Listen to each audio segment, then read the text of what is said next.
Hi, I'm Marco Rubio. This is our first and what we hope is going to be a weekly installment where we send videos out to our friends, supporters, and constituents in Florida to keep them up to date on the work we're doing. Now what you see behind me is my temporary office here in the basement of the Dirksen building, and this isn't going to be our permanent office. We're going to get something in the next few months. The Senate moves very slower. They always told me the Senate moves slow, but they weren't kidding. So we'll update you on that. Obviously, that's not the most important thing happening. I wanted to talk about three things that happened this week. The first is the President released his budget. And the President's budget is the ultimate testament as to where the President's priorities are as the leader of our country.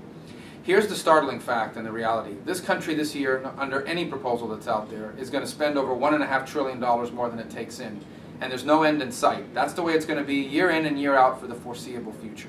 That means that we're running up a debt that's historic and dangerous. Everyone agrees, Republicans, Democrats. You can't look at these numbers and not conclude that we are living in the most dangerous times economically in modern American history, because this debt is unsustainable, and soon its impact will be felt all across our economy. Let's start with the fact that this debt is a job killer. People are afraid to invest in the American economy because they believe that because this debt is growing so fast, this country is going to have to raise taxes.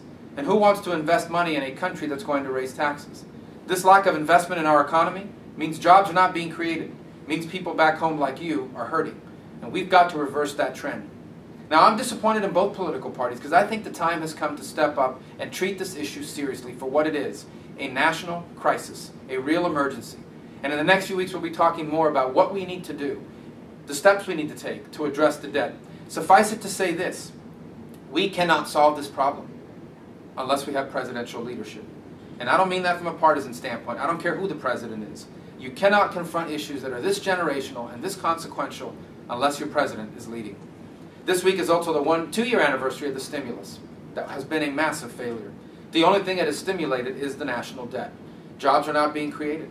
And the reality of it is that the reason why the stimulus doesn't work is because it's based on a failed ideology that believes that jobs are created by government, by political leaders. They're not. They're created by everyday people from all walks of life who start a business or expand an existing business. And what we need is a government that makes it easier for them to do that, not harder. And here in Washington, they make it harder through runaway regulations, through unpredictable high taxes that are difficult to comply with, and through things like the Obamacare health care bill that's injected a tremendous amount of uncertainty into the job creation community. Finally, this week you may have read about an amendment that I filed to the FAA bill regarding travel to terrorist states. Now, some in the media have covered this as a Cuba amendment, and it does impact Cuba and travel to Cuba. But it impacts travel to any country that is a state sponsor of terrorism. Think about what I mean for a second. A state sponsor of terrorism is a country that helps terrorists. Cuba is a state sponsor of terrorism. It is a country that has helped terrorism in the past, a country that spies on the United States, a country that provides refuge and sanctuary for terrorists from all over the world.